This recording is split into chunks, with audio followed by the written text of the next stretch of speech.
তুই এটা কি করছিস রে? বর্ডার দিয়ে দিলাম, এই পাশটা তোর আর এই পাশটা আমার। আজকে থেকে তোর কাজ তুই করবি, আমার কাজ আমি করব। কেন এখনই ভাগাভাগি কিসের? উনি 10টার সময় ঘুম থেকে উঠবে আর সব কাজ আমাকে করতে হবে, ওইসব হবে না।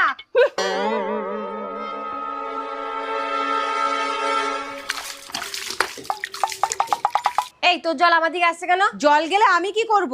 দাঁড়া। বেরো বেরো বলছি আমার জায়গা থেকে, বেরো।